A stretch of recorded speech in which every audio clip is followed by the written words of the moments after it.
Ladies and gentlemen, this is the program on constitutional government on the Harvey Mansfield. We're meeting at Harvard today on Veterans Day, or what is taken to be Veterans Day. And so I'd like to begin by asking all veterans who serve their country to stand up and receive an honor.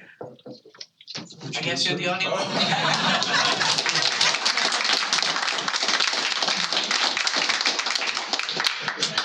So thank you. And our guest today is Christopher Caldwell. Christopher Caldwell was a graduate of Harvard. What class were you? 83. 83, okay. Yeah, class. And he has the honor of never having spent an hour in graduate school. So, Yeah. so that means that he's a journalist. He's not a professor. There's a difference between the two. A journalist lives under the discipline of events, whereas a professor lives under the discipline of the abstract.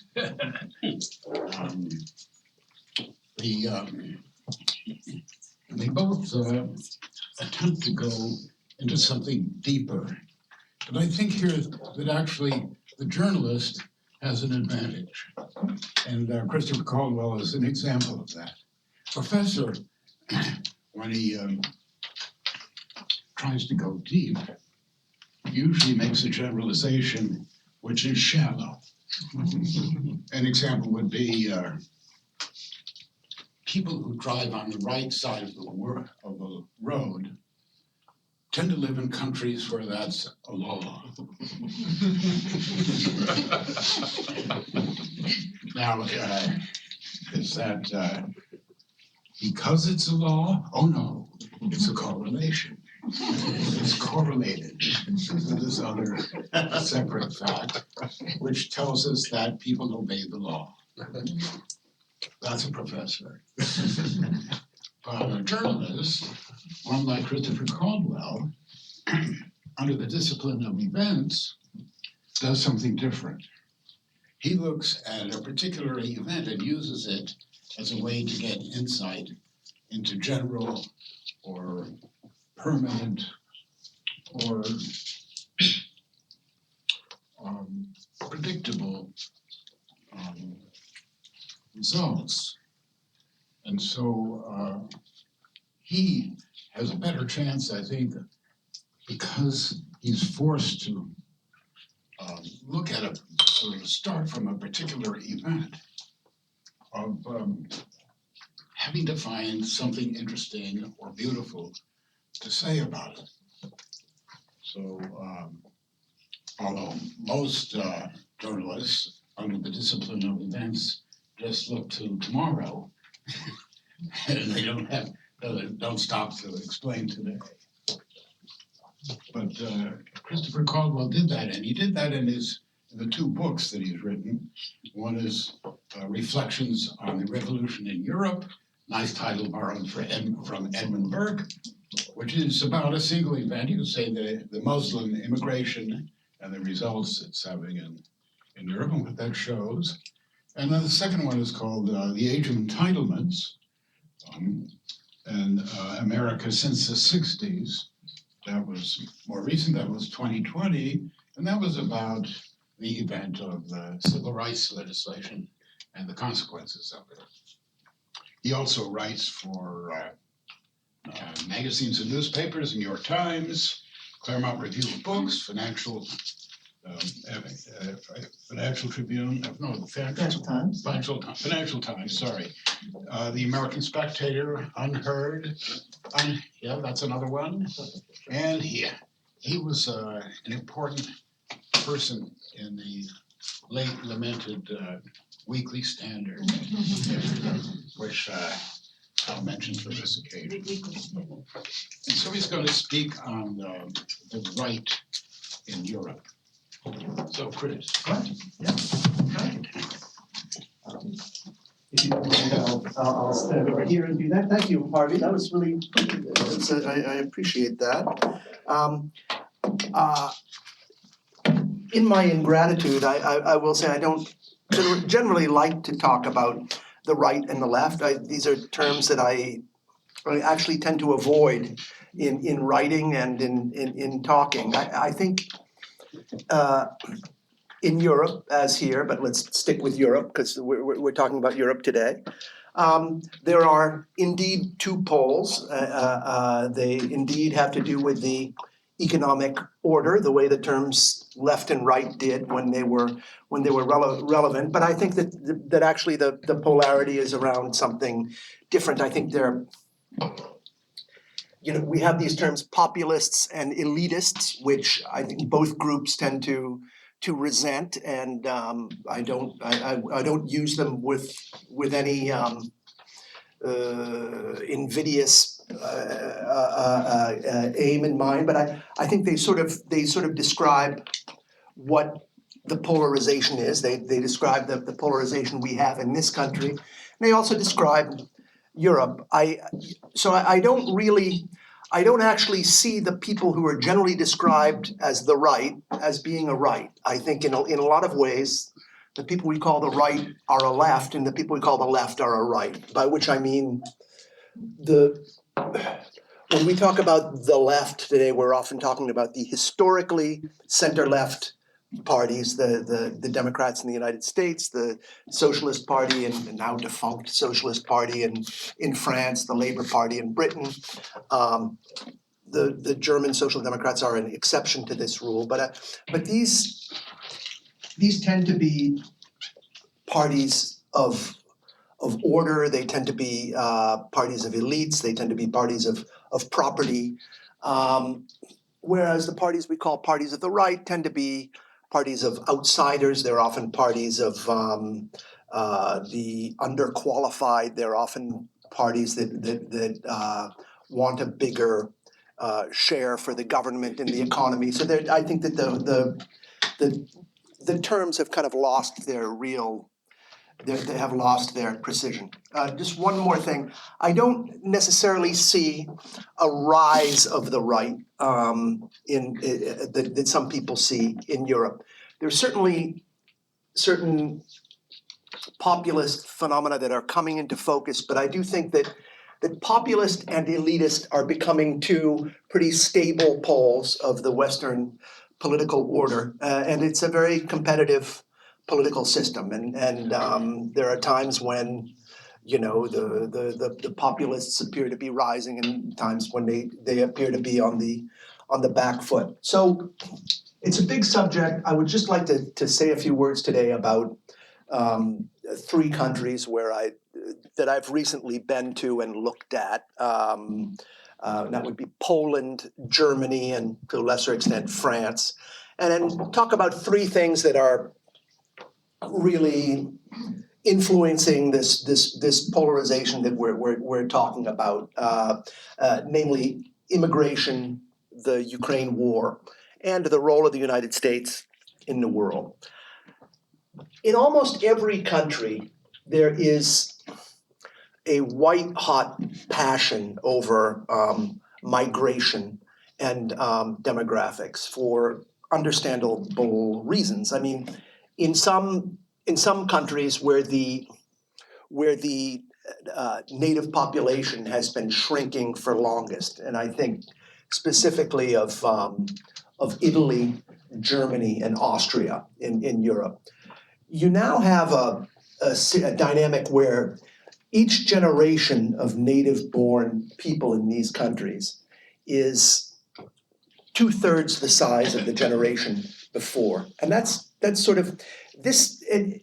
This is something that it's surprising people have not worried about this more than they have, but in fact it didn't really show up in the population statistics for a very long time because the baby boom generation is such a large generation that it was just moving through its life cycle in a way that actually appeared to add productivity to these societies, economies.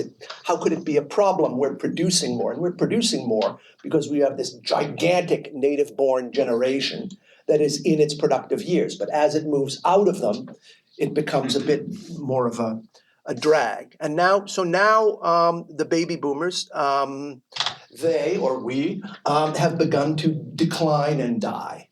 Non-European, in Europe's case, non-European immigrants, especially those from the Middle East and North Africa thus far, have rushed in to claim a place.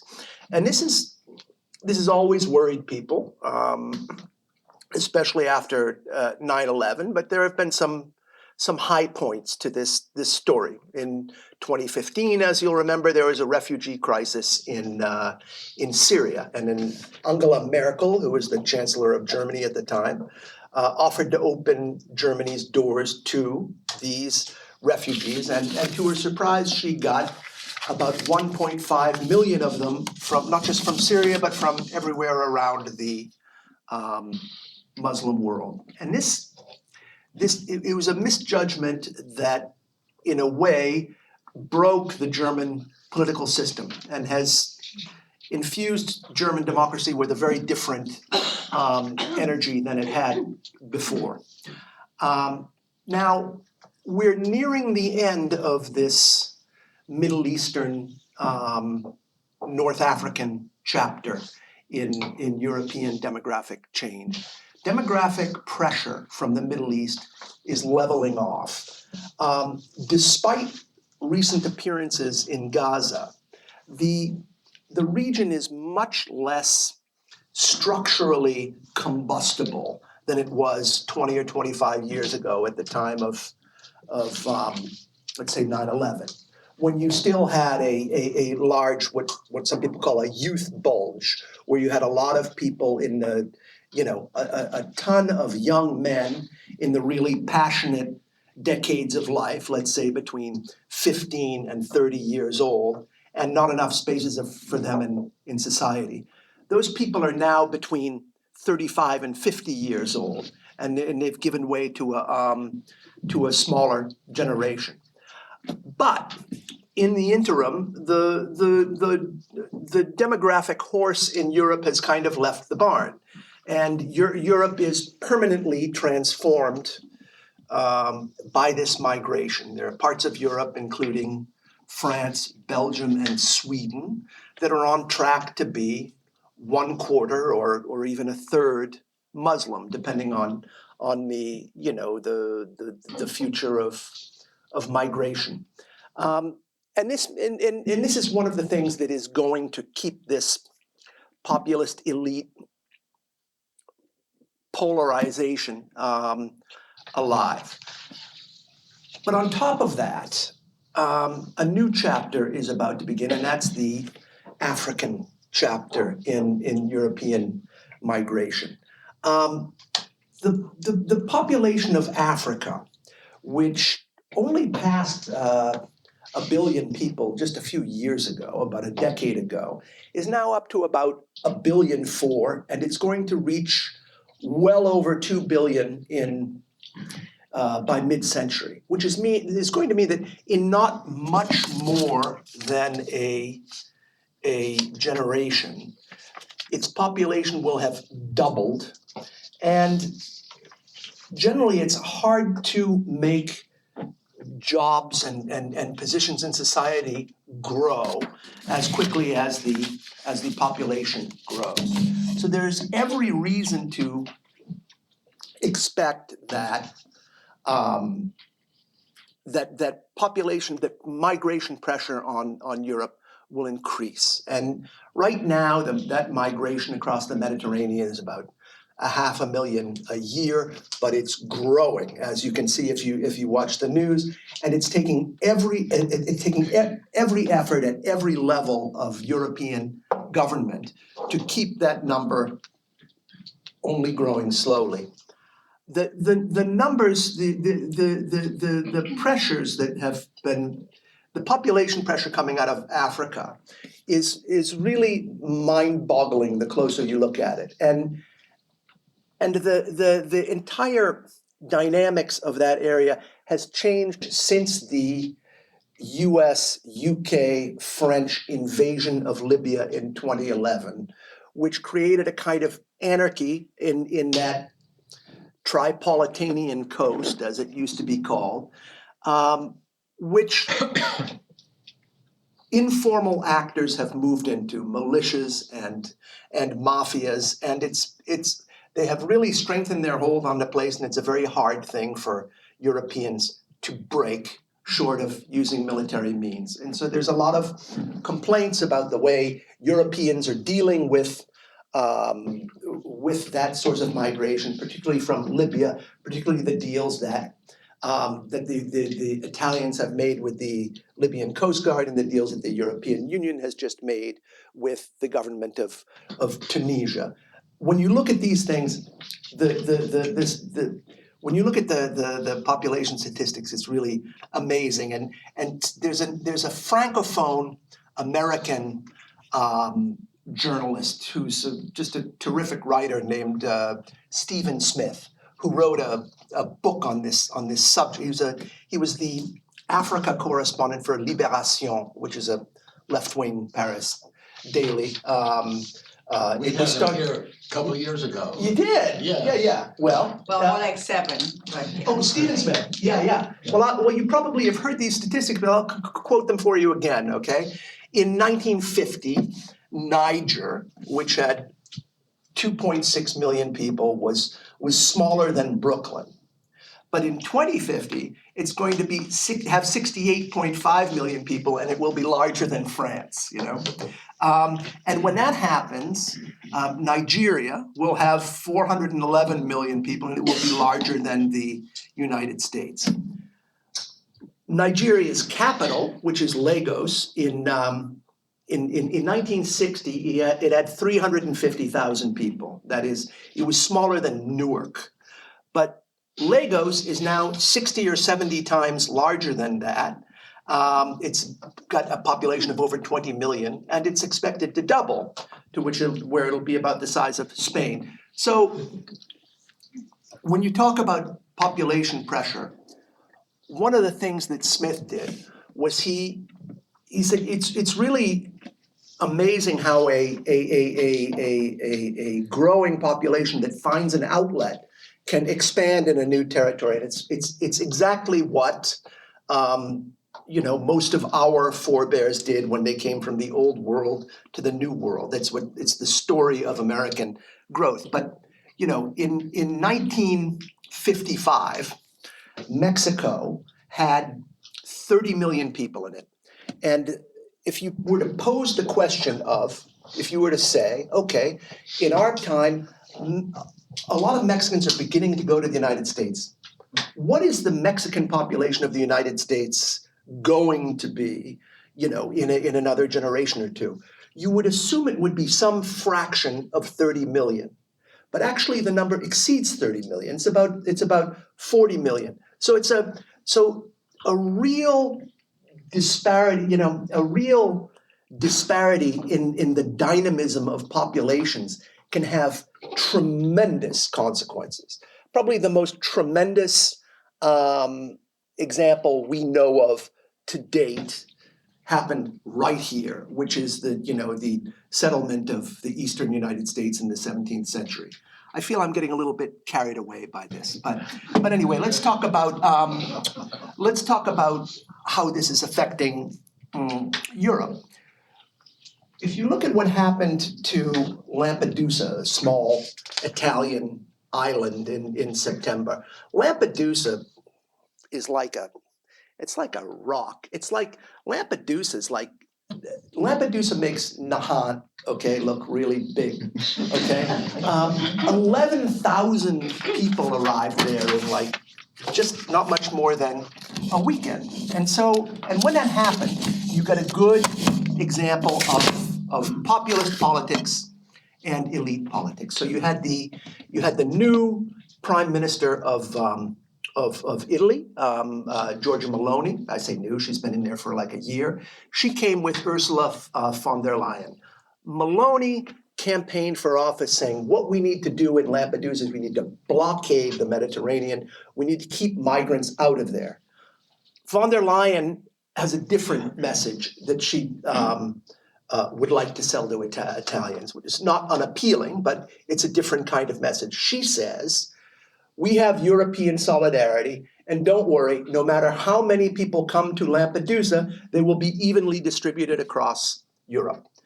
That's a perfect example of the two approaches to the problem.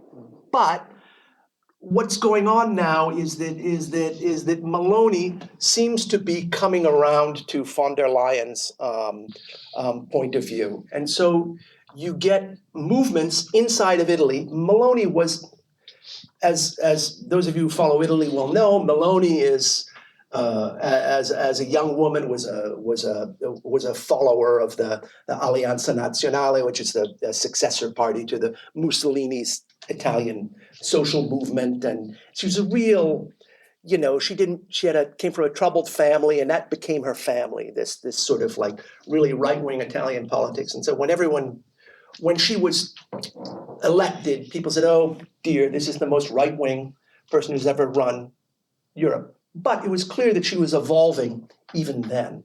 The point I'm trying to make is that she will move into the center, but that move into the center will generate another sort of even more right-wing Italian movement. And there's a sort of a regeneration that happens in this. So the problem with von der Leyen's thing is that there's tremendous resistance to it in the European Union, with the idea of dispersing migrants. There are 6 countries in the European Union that have said they're not going to take any migrants at all, period. And those countries are Austria, Denmark, Hungary, Latvia, Slovakia, and, at least until now, Poland. Okay, and so why don't we talk about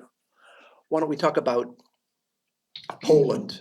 Poland is if you've been following there were just elections in Poland last month, and the Law and Justice Party, which is one of these parties that gets called a party of the right, but which is more accurately thought of as a populist party, lost. They got the highest number of votes of any party, so in that sense, they won. But they didn't get as many votes as they did last time. None of their allies got that many votes, and so they're not going to be able to form a government. The government is going to be eventually formed by their elite rival, which is the Civic Platform, which is the party that is run by Donald Tusk, who was a European Union leader for much of the last decade. So you have the populist Law and Justice Party. You have the kind of elite Civic Platform Party, and it's a very interesting dynamic. Poland, I'd say, aside from the United States, Poland is the Western democracy in which it is most true that each of the two parties thinks that the opposition is on an absolutely diabolical mission to intentionally destroy the country. And that's Poland. Poland is and it's an example of why I don't like to say left and right. Anyway, it's an interesting thing about Poland is that these two parties kind of were just hatched from the same egg, and really not that long ago. The post-communist Poland is a kind of complicated story, but I think a lot of people who know a lot about it have told me, and I tend to believe them, that there are certain ways in which Poland paradoxically suffered from having led the world out of communism. And that is, they rose up against communism in the 1980s, and by early 1989, they were able to have these roundtable discussions with the communist authorities and carve out a sphere of autonomy, which was great at the time. But once the wall collapsed, they were stuck with some of these things that they had negotiated under communism. And so the other countries that were kind of more, you could say, collaborationist with communism wound up getting in a way a better deal. They had a tabula rasa, and so it took Poland like 15 years to really. They had post-communist governments, and they had elections in which Solidarity lost to, post-communists, and everyone was so frustrated and they wanted to tear their hair out. And so finally, in 2005, the Solidarity forces sort of like got together, and it was clear they were going to win. And there were two parties, and there was Tusk's party, and then there was Kaczynski's party. Kaczynski is the present leader of the Law and Justice Party, although he doesn't have an official position in the governing hierarchy. The idea was that Tusk was so obviously going to win and be the next prime minister that and the Law and Justice was going to support him in a coalition. But when the election came, strangely, Law and Justice got more votes.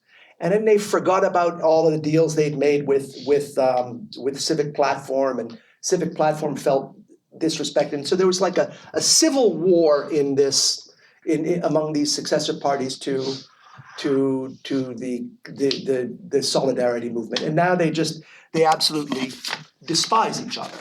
And they have their differences. They definitely have differences, but I would say they're more anthropological than ideological. The Civic Platform's become a party that's more welcoming to unmarried women, and Law and Justice is more welcoming to married women.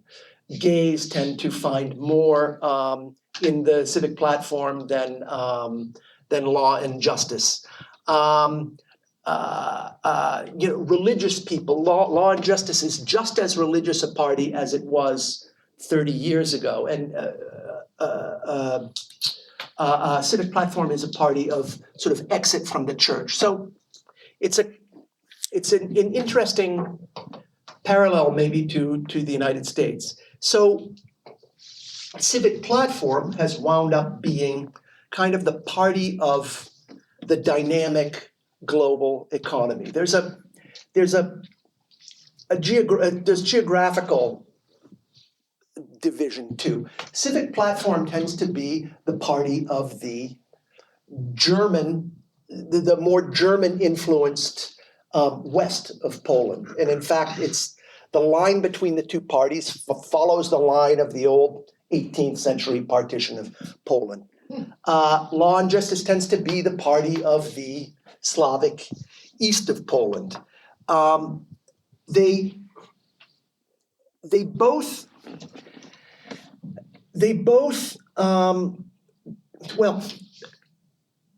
Civic Platform tends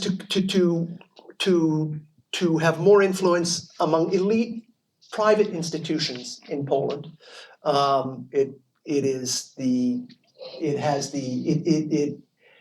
leading newspaper is Gazeta Wyborcza, which is firmly in the Civic Platform camp. And the second leading newspaper, which used to be a conservative newspaper, was just bought by an investment fund close to George Soros. And so that also has joined the Civic Platform camp. What Law and Justice tends to have is a kind of a traditional patriotism that people kind of like.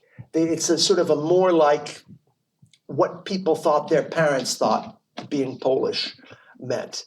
And that's kind of reinforced with a good deal of cronyism, and you could say patronage. They've made good use of the government agencies and bureaus they control. And so you have this kind of like asymmetrical warfare between the two. But the thing that has been really decisive in Law and Justice's favor has been this migration issue.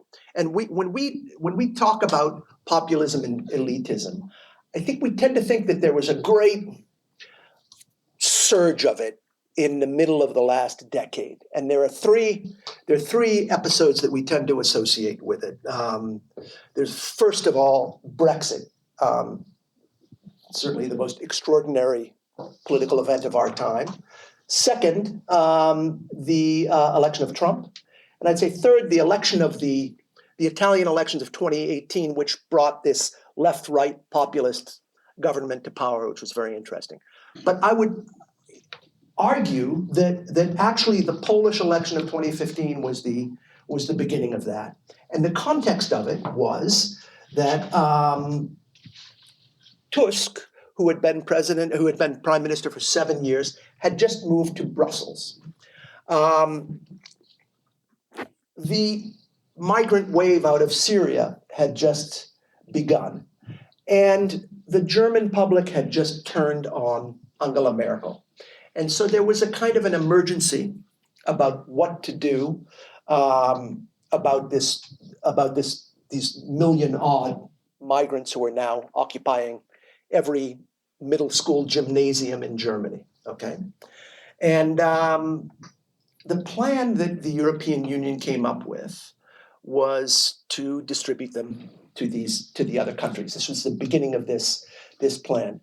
Poland had been part of a bloc of 4 countries that was able to veto this thing. The Civic Platform switched its vote and voted to accept Merkel's plan, which then became the rule, although it was never really implemented. When she did that, her name was Eva Kopacz. When she did that, she wound up on the cover of like half the newspapers in the country, and there was all sorts of there was just an absolute fury about her.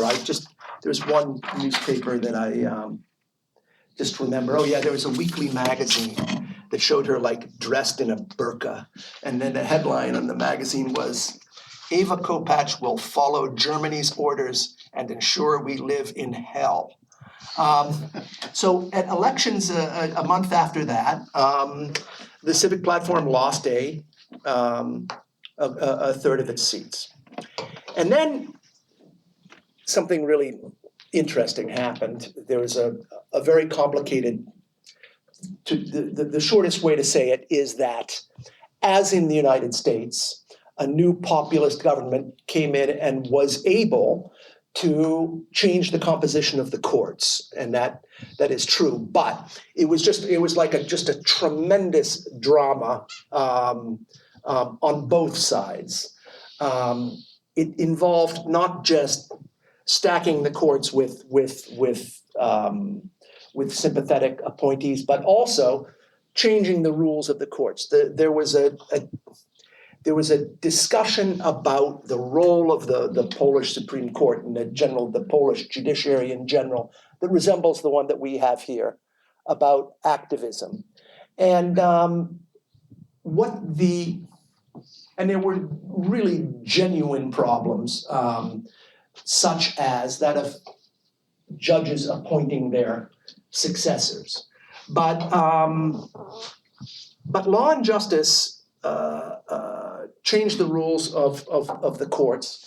And so then Civic Platform sort of began to pursue a different strategy of painting Law and Justice before its allies abroad in the United States and in Brussels as some sort of rogue state that needed to be disciplined and sanctioned until it could be brought to reason. And this became very important in this last election. This last election was really, really interesting. It was interesting because each of the parties really tried to win on its strength, giving you it'll give you a sense of what the strengths of a populist party are and what the strengths of an elite party are.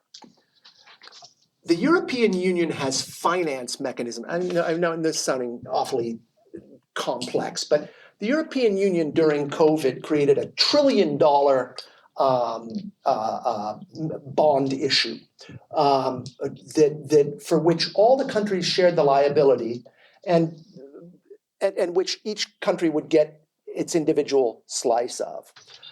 To make a long story short, the European Parliament was prevailed upon to block Poland's money. So Poland wound up 60 billion euros short in its budget. And it's clear that Tusk now expects to be paid that money. So you have a situation in Europe where Poland will receive a certain amount of money if it elects the civic platform, but not if it elects Law and Justice. Now that is leaving aside the rights and wrongs of this whole issue, but it makes that it means that this being the case, it will be impossible to have a financial program like this again. There was as immigration has come up this summer, you would have expected Law and Justice to be able to neutralize the civic platform's institutional advantages by referring to migration. But an interesting thing happened with migration. A month before the election, there was an undersecretary of a deputy foreign minister was forced to resign over a visa scandal. Now, Poland has, by Western European and American standards, almost no immigration at all. When you walk around Warsaw, the city does not look much, architecturally it looks different, but demographically, the city does not look different than it would have 50 or 70 years ago. But that's beginning to change. And Poles are beginning to think that they are going to be the first of the Eastern European lands to Westernize. And to promise to prevent that happening is a kind of an appealing thing in an electoral campaign. So you suddenly had this strange Law and Justice scandal where where one of their deputies resigned, and suddenly a civic platform began talking about it in Brussels. And then suddenly there was a parliamentary debate on it in Brussels, in which people were talking about hundreds of thousands of migrants coming into Poland. And then there was a huge ad campaign showing non-Europeans, bashing down doors and sort of like talking about crime and all these things. And it was the most incredible thing. It would have been as if Democrats had run against Donald Trump last time, accusing him of not building the wall. Do you know what I mean? It's sort of you have one party making the arguments that it's always been criticized for not making. I don't know how much Poles were convinced by this, but it sort of threw off Law and Justice in a very interesting way. But the most interesting part of this scandal, which I mentioned, even though it doesn't really, might have something to do with our subject, is that at the height of the scandal, when Civic Platform was talking about these vast numbers of migrants, Law and Justice representatives said, we know how many visas this is. It's like 258 visas.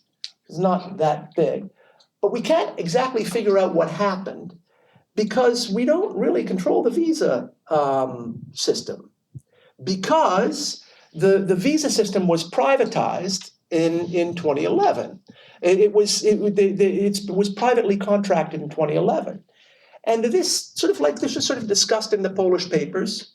And it's something that I never knew, but the Polish visa policy is made by this company called VFS, which is a company that was started in India. They now do visa services for like 31 different countries in Western Europe and everything. And governments are not really on the ground where these visas are getting issued. It's a very extraordinary thing. Anyway, that's maybe enough about that's enough about visas. One thing I would like to say before I leave Poland is that there is a trope whenever we are discussing populism and elitism that perhaps surprisingly didn't come up in the Polish election. That is, nobody accused anyone in Poland of being the handmaiden or the lackey or the sidekick of Vladimir Putin. And the reason for that, as anyone who has visited Poland will know, is that there's a thing about Poland, and Poles are extremely distrustful of Russia, and so there were really no differences about the Ukraine war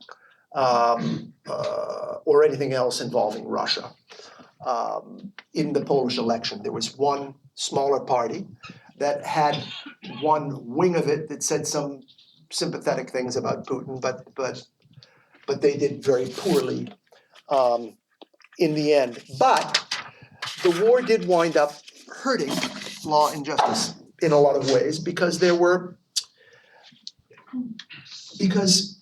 Law and Justice wound up pursuing the most pro-Ukraine policy of any Western country. They were really ultras on the question of the war from the very beginning. They, as soon as the war broke out, they were urging sending fighter jets. They offered to send all of their fighter jets to Ukraine at a time when there was no other country in the West that even considered that reasonable.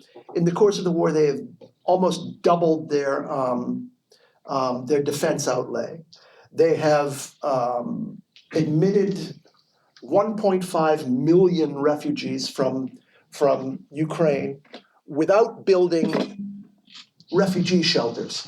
And I asked a Polish person, why do you always say that? We've admitted these many refugees without building refugee shelters. And I said, why does every Pole always end a sentence that way? And he says, well, because it means that people are inviting them into their bedrooms. They're so it's a tremendous, they've made a tremendous effort for Ukraine. But it's not just a matter of having the right attitude, and it's not just just sort of like an ethical or emotional matter. It's also a logistical matter. And Poland has run into a lot of trouble in two ways with Ukraine. And one is, in general, the proximity to Eastern Europe, to the easternmost Europe. Poles now describe themselves as Central Europe, but I mean the proximity to these Eastern European countries that have much lower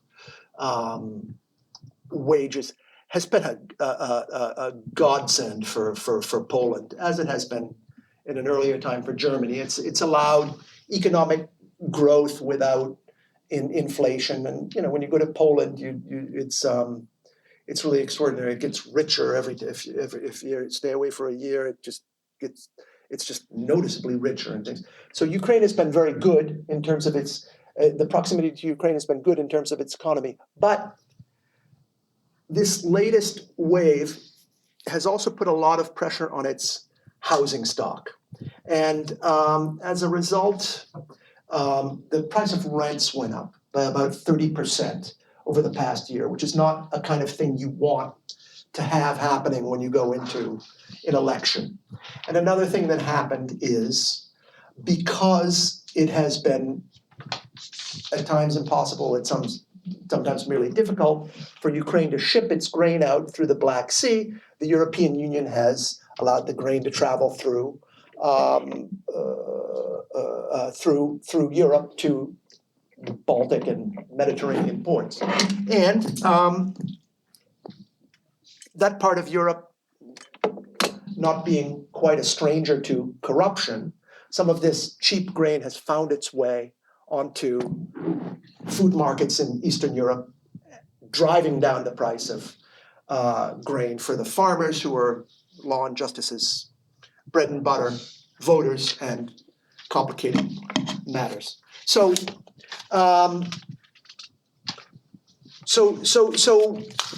Poland wound up in a spat on the eve of the election with Volodymyr Zelensky about who was a loyal ally and things that did not work very well to it. But it was not really a question of domestic policy. It was more a lot of European politics and a lot of the things that most inflame this populist elite division we talk about are reactions to US policies. I think I'm reminded a little bit of something that Christophe Guillouis, the French author, said, that he said, our elites no longer make policy, they adapt the French market to the global market. I think the same is true of Poland and Germany. I think that a lot of times when people grow angry at the government, they are actually not as much criticizing government policy as they are criticizing a poor adaptation to a global market that the government had very little control over. Now, at this point, I was hoping to spend a little more time talking about Germany, but I think I've sort of dragged on a little bit too long talking about Poland. So I think I should stop the talk here. And if you like, I can go into Germany in more detail, but I think it's probably time to open the floor up to questions. Thank you.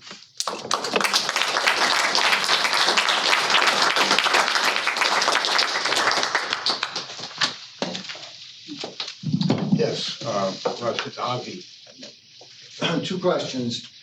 One is, how much influence does the perception of what's going on in the United States affect policy or policy formation and also the thinking of the populace in the European countries? The second question is, we're talking about the migrant issue. We have one, of course, in this country. I know you're an analyst rather than maybe a strategist, but what would you recommend should be the policy for countries, including this one, that have a problem with migrants? Whatever side you're on, I think everybody will admit there's some challenge on the border here and on the borders elsewhere. Yeah. The first question I can just answer kind of in a vague way, and I'd say that the effect of the United States is the place of the United States in the political imagination of European voters it's an extraordinary change of the last, say, 25 years or 30 years. I'd say when I first began to write about Europe, there would be an off-year American election, a congressional, an off-year congressional election, and it would wind up on page 17 of Le Monde, And now that stuff is all on the front page of Le Monde above the fold. I mean, so a month or two ago, people say, McCarthy in trouble again. They don't even have to tell you. They don't even say, U.S. Speaker of the House in trouble again. Everyone knows who McCarthy is. But your second question about how do you handle this migration pressure? There are a number of different ways, and one thing. We're often told, well, it's hard to control migration and things. You can control migration physically. I think you can keep people out of your country. The problem is that businessmen who are competing in a global economy will feel their costs rising if they don't have, cheap labor, and so there is a lot of economic pressure to be loose on migration. I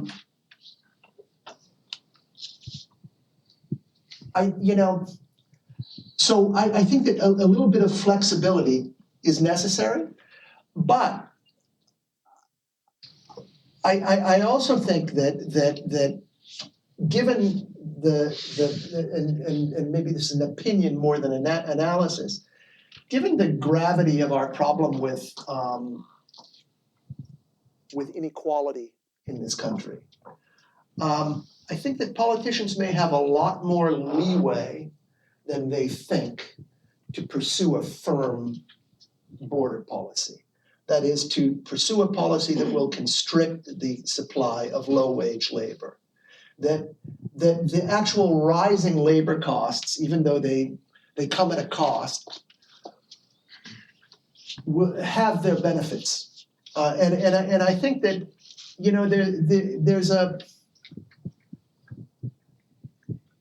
Trump tried to do this, and it was not without successes. The problem with with analyzing the economics in the distribution in the Trump administration is that you had COVID, which just sort of screwed everything up in the last year. So you really only have 3 years of statistics. But it looks like what was happening is that the country was growing at a slower rate altogether than it did under Obama. But that the growth was better distributed. And if that's at least what the Fed's numbers up until COVID hit tend to say. And if that's the case, you can see why some of the things that everyone talked about in the 2020 election that everyone thinks lack an explanation, like, wow, why did Hispanics and blacks vote for Trump so much? There actually may be a rational explanation for why people situated the way Trump voters were in the economic system voted for him at higher numbers than you expected. That is, things might have got better for parts of the lower middle class. The final thing I'll say is that there's an alternative to migration that you see in Japan, and that is automation. I think in downtown Tokyo there are Starbucks type espresso places, but in a lot of the country, what you have is a machine. It's like a great, incredibly high-tech machine. But you press a button, you put your credit card in it, and it will give you a perfect espresso or a latte or something. It'll give you a cold drink or a hot drink. It's just a machine standing outdoors next to a park, So automation is also an alternative to lowering wages through migration. Well, one follow, you mentioned that the United States issues are now above the fold on page 1. What's the perception of the United States? I mean, I know there's no single perception, but overall, the view in Europe of what's going on here and how we're doing it, is it positive, the United States, negative? It's very schizoid, and I'll tell you what it is. It's very negative. The short answer is it's very negative. The country is going crazy, and yet there's no will to create any kind of alternative arrangement. Do you know what I mean? There's 1 or 2 politicians who say, you know what, we really ought to get serious about having an independent European pole in defense or something, because I'm not sure everyone in Washington is compos mentis. Some people say that, but nothing ever gets done. So I think that the barriers to entry when you're talking about something like defending Europe, or when you're talking about sort of like providing for Europe which has very few natural resources, certainly in energy, in an autarkic way. I think that's just too big a task for them to really contemplate doing without the United States on. Chris, I loved your description of the Polish election because I admit I was very surprised, given the migration, the salience of the migration issue. And you explained that a lot of this has to do with the $60 billion bribe. And I can understand that. What I don't have a feel for at all is how civic justice is going to govern. Right? Are they really going to take an anti-immigration stand and sort of just pull the rug out from under? I don't think so. The civic platform, yeah. I think they have I think that they're a very European-focused party. They really think the political reality of Europe is in Brussels rather than in the old national capitals, and that everything works better if you are doing it in harmony with your European partners or European neighbors, and they're not without arguments. I mean, Poland is so prosperous because it is bound into all these structures in a very impressive way. So I think that they're not going to. They are the more lax of the two parties on migration. Despite their rhetoric, despite their rhetoric in the last election, they are the more lax of the two. So without $60 billion to bribe next time, they might have a hard time. They could suffer.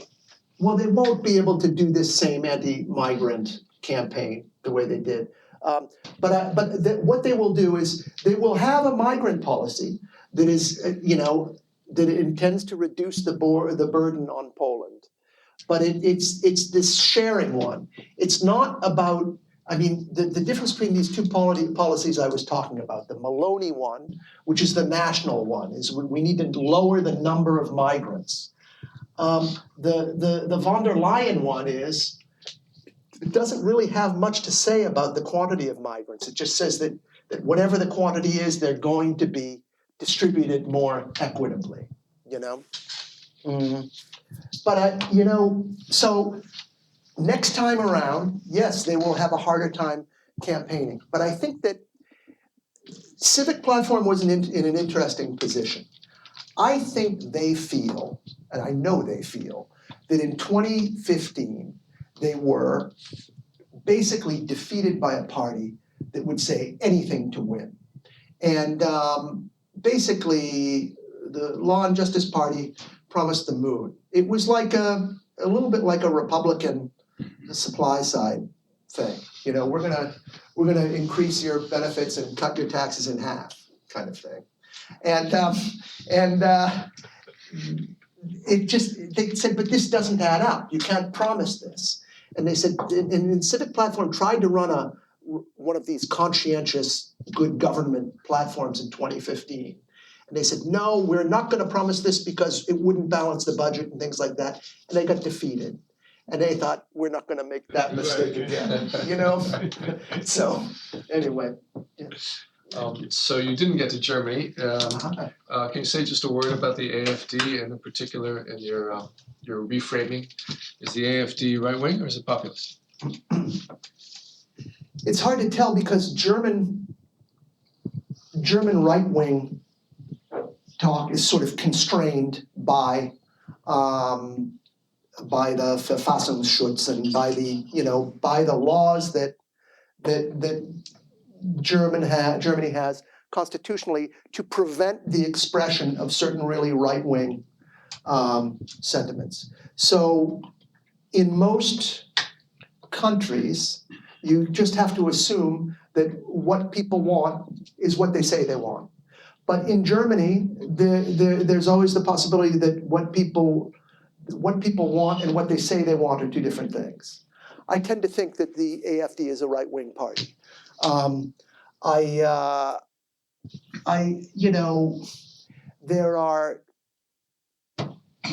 think that there are populist parties that aren't right-wing parties. but let's stick with Germany. Yeah, I think, so the AfD, you have, the AfD is a party that has changed a lot. It started in, I think it was 2009 or 2010, as a party that was very uncomfortable with the programs that were being discussed to resolve the euro crisis in the wake of the finance crisis. And they thought that probably the wisest thing for Germany to do would be to get out of the euro. It was a party of sort of radical economists. And there was a guy at the head of the party named Bernd Lucke. He was kind of a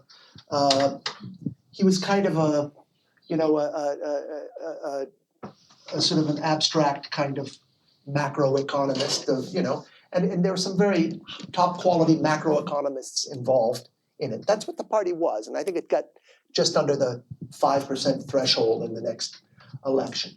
In 2015, when this watershed migration from Syria was happening, a woman named Frauke Petry decided that this could really be, immigration is going to be the issue that's really making people upset, and she won the party over to be an anti-immigration party. It became more like a Pat Buchanan party.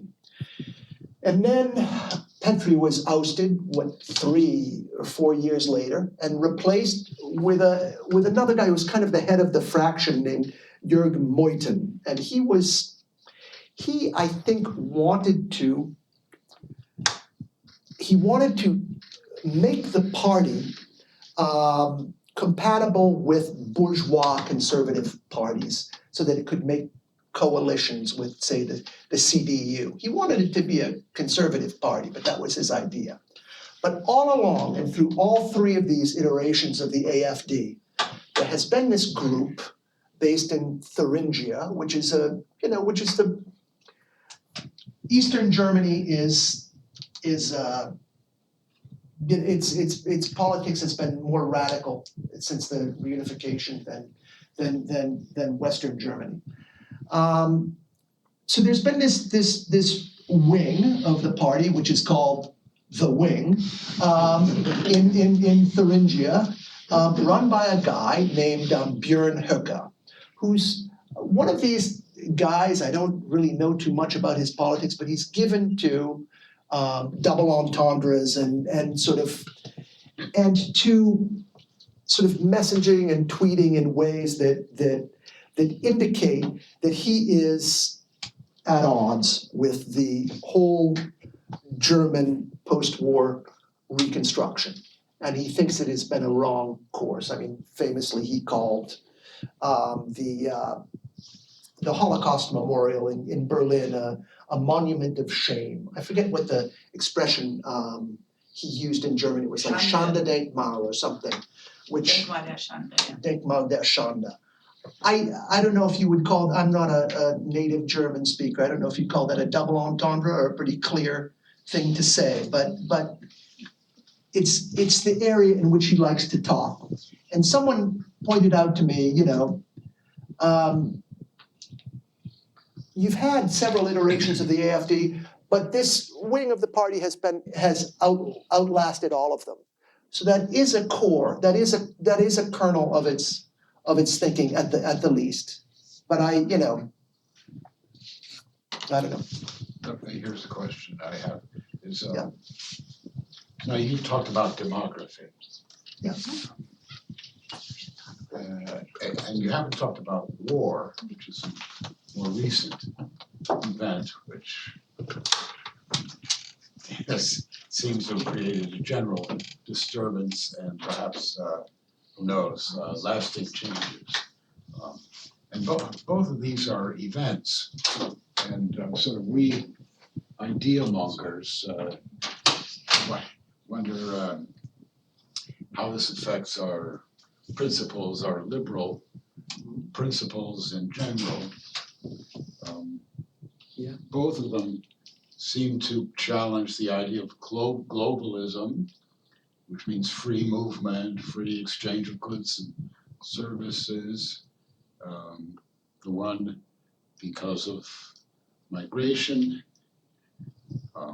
huge changes in population, make people unwelcoming. Yeah. And the other war seems to set up a dichotomy between the countries that invade other countries and the countries that don't.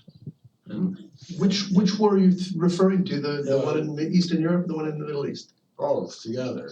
Mm-hmm. And just the idea of war. And I wonder whether these two things have anything to do with our liberal principles or with maybe that's professorial realm, but I'm sure you have something interesting to say. Yeah, I have not, really been able to focus on the Middle Eastern war, but there's a very curious thing that's happening in Europe. There's a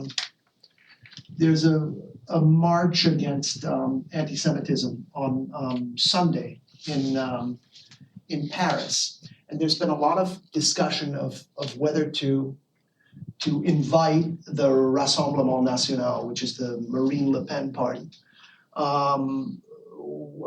formerly the National Front, to this rally. And there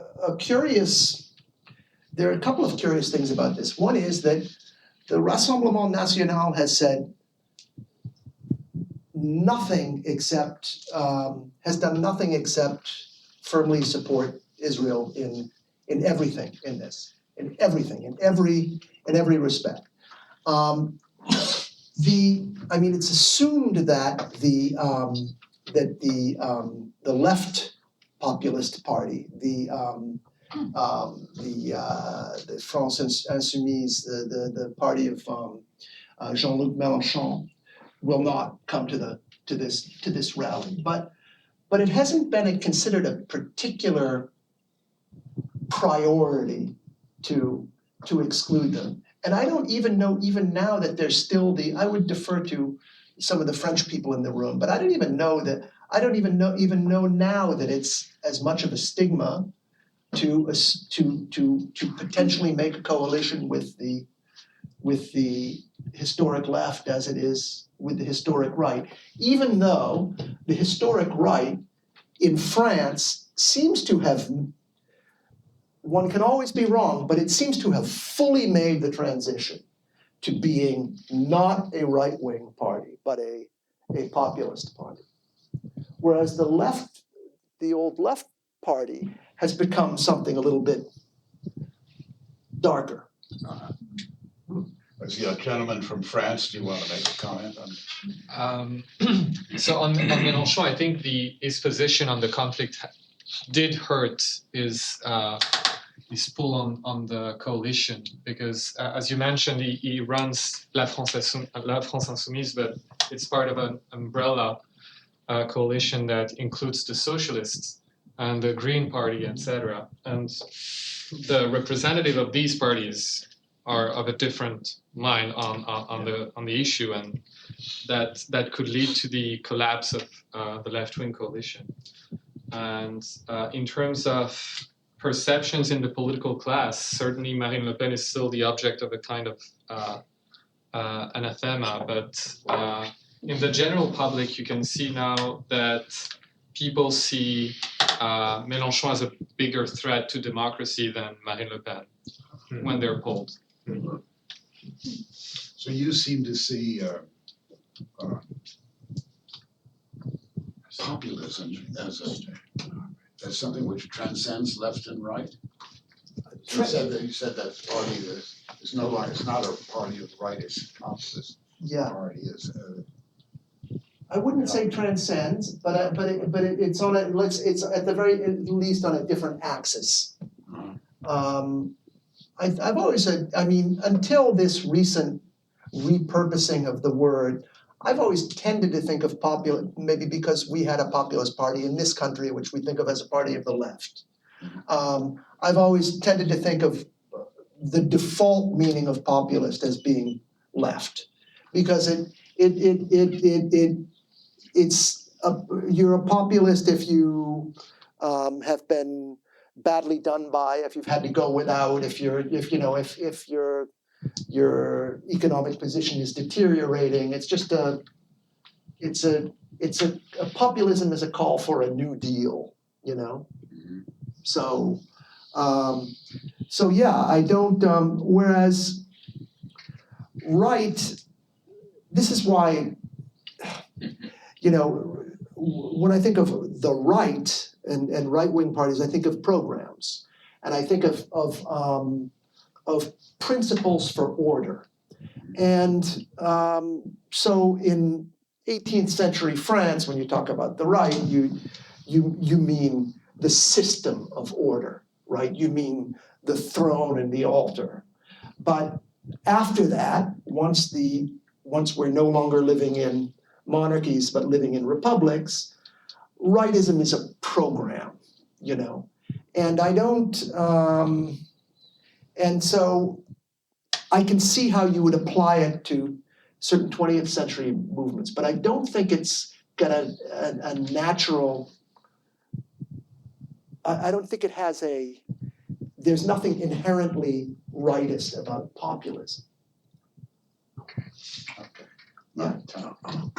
You mentioned the population explosion in Africa, and we seem throughout the world, especially in this country, not to be able to prevent immigration. I mean, even if half the country or more disagrees with it.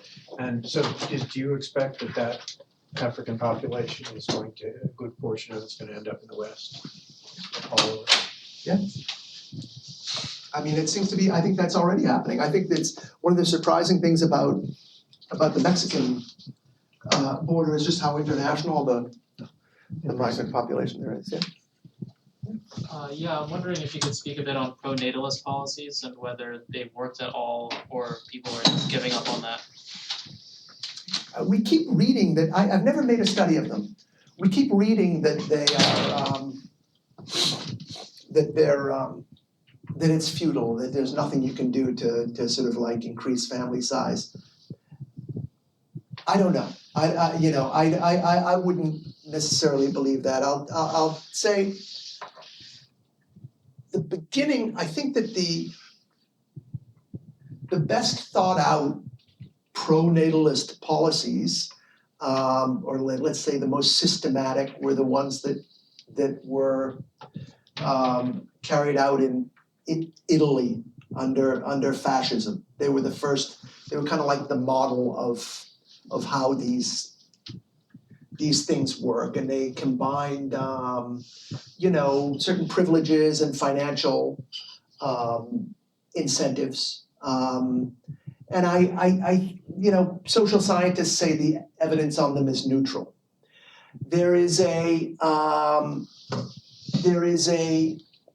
The Hungarians have a pronatalist policy too, which involves financial incentives. I hear the same thing. The evidence on them is neutral. The Poles, I think the Law and Justice Party, this was their real signature. It's their real signature policy initiative. And it's one of the reasons I say that they're not really a right-wing party. They had this huge financial subsidy for families, where it was called 500 plus, and it was about to change to 800 plus. I think it will change to 800 plus, but you get basically $125 a month for every child after your first. So you can really get rich procreating. But again, the argument is the same. But when you give, but I tend to think that these are sort of like politically biased judgments, because when you give the same type of incentives to people in kind, and you phrase them slightly differently culturally, like you don't say, we're going to give mothers money to raise their kids with, but if you say, we're going to give working mothers money to hire, to hire daycare, everyone says, well, that's just what this country needs, but it's actually the same economically, it's the same gesture. Could you say your judgment as to whether there are lessons for the United States to be drawn from events in Europe, either positive or negative? And often, I think you hear conservatives talk about Hungary as a prime case, but also Poland. And on the one hand, immigration, I think, has been more disastrous for Europe than the U.S., partly because it's Muslim immigration and so forth. And so that's a negative lesson for sure. And that draws us away from respectable elite opinion. On the other hand, the projects to the populism in Poland and Hungary, and in particular the changes being made to the judicial branch, worry people, I think, even conservatives here. And one of the things that perhaps most struck me in the last election was that the judicial branch was the only branch that was consistently strongly in favor of pushing down or reacting against the fraudulent election claims. I mean, it was striking that both Republican and Democratic judges.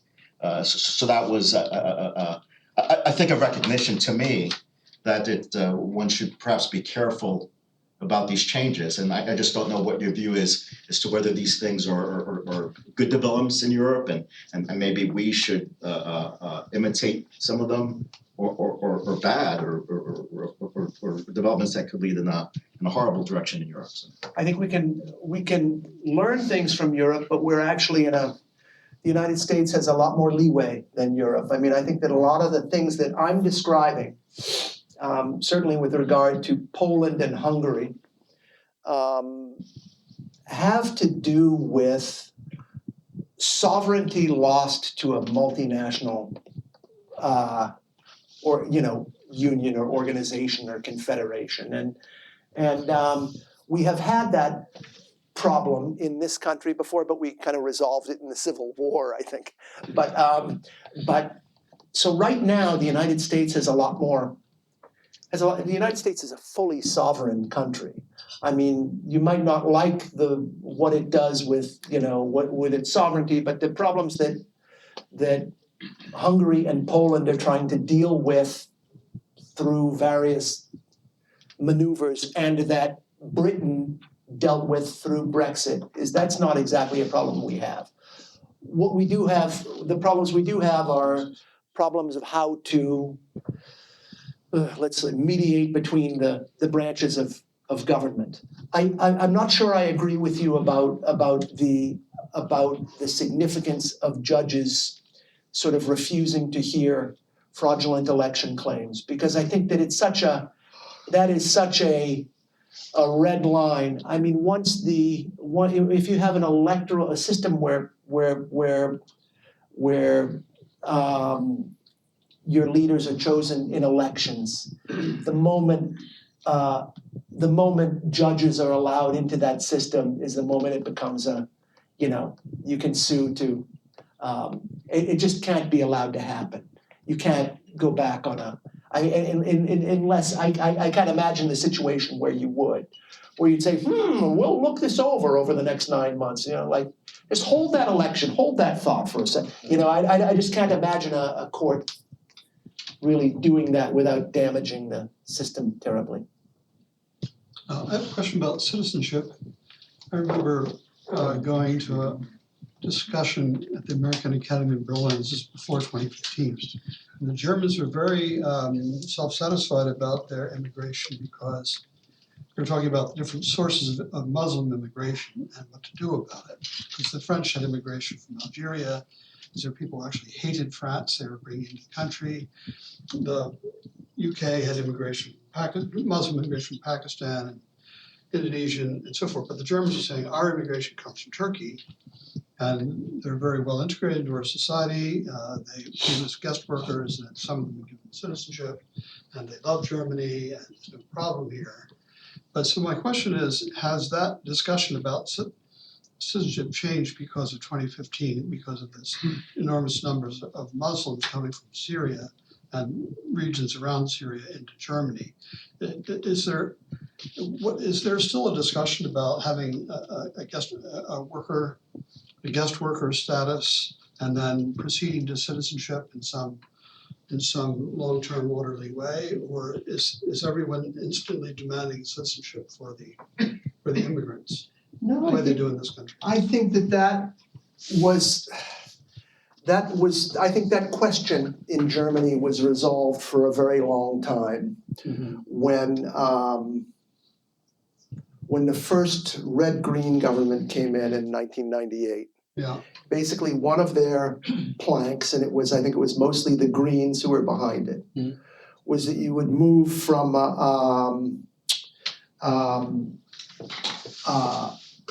from a system of jus sanguinis to jus soli. Oh, yes. Okay, so Germany used to be the country of the Germans. Yeah. And then after 1998, it's the country of people who were born in Germany. And the Germans are who was born in Germany. Yeah. So it's a different model. So up until that point, the reason that argument came up then is that a lot of people objected to the slow progress towards citizenship that the descendants of Turkish workers were permitted to make. So are the people who who've come in, the 1.5 million who come in, are they being offered a path to citizenship? Yes. Yeah. Yes, and it creates. This is another sort of kind of funny particularity of migration. I think that one of the problems that the Germans had was actually the homogeneity of their migrant group, which was the Turks. That you basically had. They were a culture. Like most of Germany's migrants were Turks. And so they gathered together and they had their little Turkish neighborhoods and they continued their Turkish culture. And they were very proud of they wrote Turkish, they had Turkish newspapers and it was not like France where, France's migrants come from a much greater variety of places, or the United States where no migrant group is large enough to become the dominant migrant culture. So I think that next to that, these descendants of the 1.5 million, some of them are Syrian, some of them are Iraqi, they're actually from a great variety of places because it wasn't confined to Syria. I think there's a lot of generalized discontent about the level of immigration over the last few years, but I don't think there's any specific discontent that citizenship status. Yeah, I had a quick question. You talked a lot about Eastern Europe and their complex relationship with Brussels. Could you add a few words on the relationship of Eastern European countries and specifically Poland, but also Hungary, to the United States, and how it has affected their integration or participation in a more integrated Europe, especially on matters of defense? Well, they are New Europe, they're our allies from the Iraq War. I'm not, the Polish defense role, and I'll talk about two things. On defense, Hungary is, I'm not sure what Hungary's profile is on defense, but Poland is an extraordinary semi-superpower in defense. It's got a defense industry. It's now got a defense budget that's like 4 or 5% of its budget. It's on track to being the third largest army on the continent of Europe. The other two being, of course, its two neighbors immediately to the east. It's in a very strategic spot. So it's actually, in that context, Poland feels like a France or a Germany rather than a Romania, you know? On the other hand, you would have thought that this importance in the strategic relationship would somehow transfer into the political relationship. And it's really one of the interesting paradoxical things so I talked to you about this next generation EU lending program that so Poland sort of was on the hook for this $60 billion, which the European Union wouldn't pay it because it didn't like its politics. But then Poland goes out and it sacrifices more for Ukraine than any other country on the continent of Europe. And no one has any interest in giving any leeway to Poland on that. So, but Hungary gets leeway. Why does Hungary get leeway? Hungary got leeway because they said, we want our $14 billion that you owe us, or we're going to block the Ukrainian defense appropriation. And that's something that Poland just, opposition to Russia is such a sacred duty for a Pole that they would never even, that would be a blasphemy to sort of connect the two things.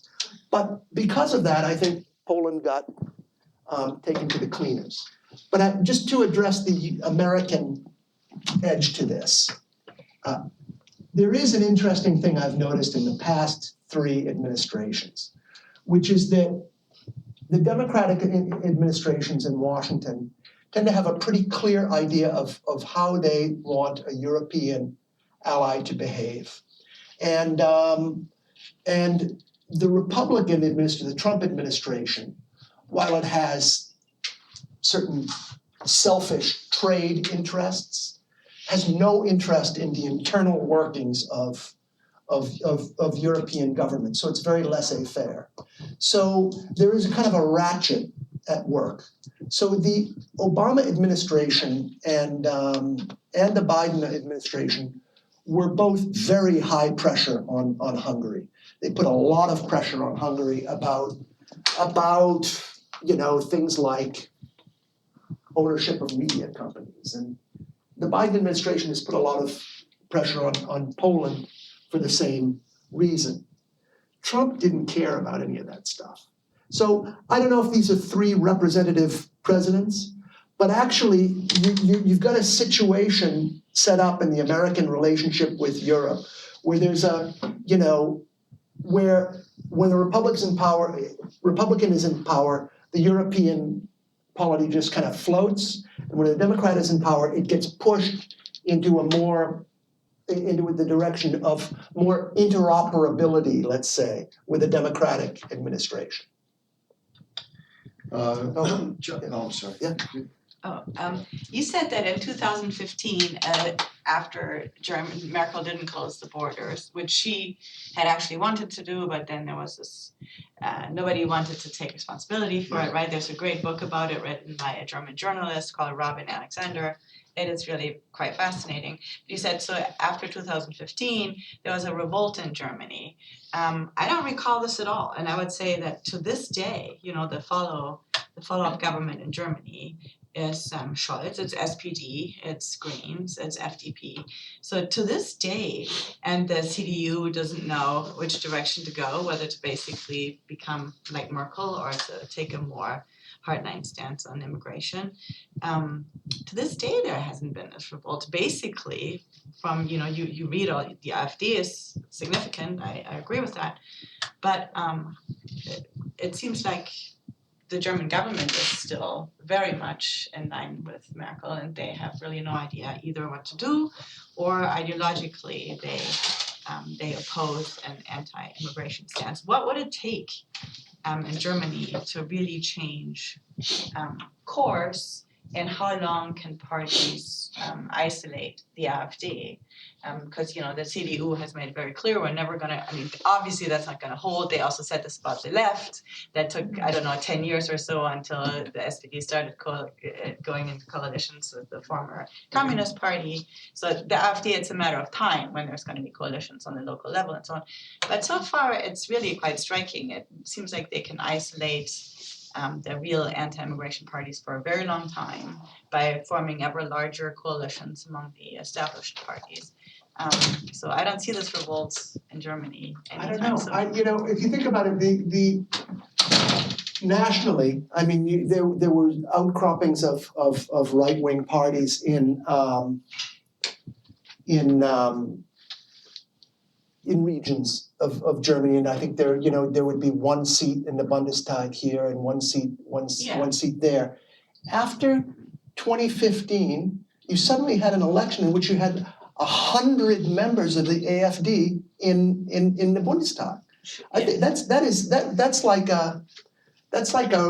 strikes me as a huge reaction, and so I think. But what influence do they have now? And Nothing you're right. so far. They're frozen out. Unsavory. Yeah. They are frozen out. There's a sort of Brandmauer, as they call it, but but eventually, but they're there. They're still there, and so if you look at the way things have developed in France,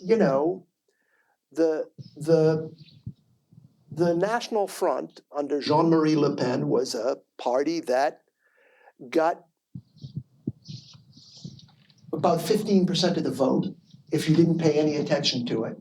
But if you did pay attention to their voters, as Nicolas Sarkozy did in 2007, you could cut them down to, say, 7% of the vote.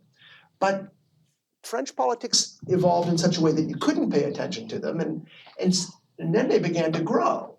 And then, you had Jean-Marie Le Pen making it to the second round of the presidential elections in 2002. Then you had in 2017, Marine Le Pen got what? She got 36% of the vote. Last time she got 42% of the vote. And suddenly now she is the top ranked candidate for the next presidential election. That doesn't mean she'll necessarily go far, but suddenly they're getting closer and closer to the center of French political life, and the bourgeois right party, to which they were considered to be like an appendage or a threat or a potential coalition partner, it almost doesn't exist now, Les Républicains. So I'm not saying that's going to happen to the Christian Democrats, but I think that there's a lot of, they already have felt they've had to go into coalition with them on a couple of votes. There was we don't want to go into too much detail, but they had a tax vote in a Landtag in the East. I think it was in Thuringia, in which they made a coalition with them. They faced a lot of pressure from inside the CDU, but I think it's very significant. But as for turning on Merkel, people have turned on Merkel in retrospect, but it was over different things, not the migration, But I don't know. It seems like a big development to me. People are still in favor of shutting down nuclear power. I don't know. It seems like from what I follow, it's still a country very much in the wake of Merkel and popular. I mean, I see all the developments, but I'm more struck by how Merkel friendly the whole country still is on the whole, and you would disagree. I think that's changing though. I think one of the things that you said was really crucial about Germany, that what people say in public and what people say in private is completely different. So I just spent a month in Germany. I was on a lecture tour, so in many different cities, including to Erfurt. And I was really shocked by the visibility of the migrants and how many children they have. And it's so visible now in cities. Usually I spend time in rural parts, but now I went in cities, and that was really extraordinary. But even in the rural parts, when I speak to people, what they say to you privately are what they had to, glasses of wine or so, sounds like AfD, even in places where the AfD has no votes at all, or very few votes. So I think that we should be poised, especially now with the war and how visible the pro-PDS, Free Palestine movement is. We will be surprised to really see a larger shift to the right, and I think in our country too. Also, the national rally is at 30% in France, in a country that has been economically weakened for the last 20 years. The AfD is at whatever level it is now, after 20 years of fairly good economic results. And now, from what we know, Germany might be on the eve of an economic downturn. Right. So those metrics should be observed in Right. comparison to the I agree. economic situation, and it's likely to worsen now for Germany. So AfD might benefit from that. Yeah, I think we're on a cusp of change there. I think that's definitely true. It's just taken much longer than Yeah. France. Yeah, I want to know how you see cusp of change here now. What effect does the war have here, and the visibility of the left being allied with Black Lives Matter and Free Palestine? What kind of anti-Semites on the one hand, Israel of course on the other? What do you think is going to be the fallout for the next election of the experience we're going through today?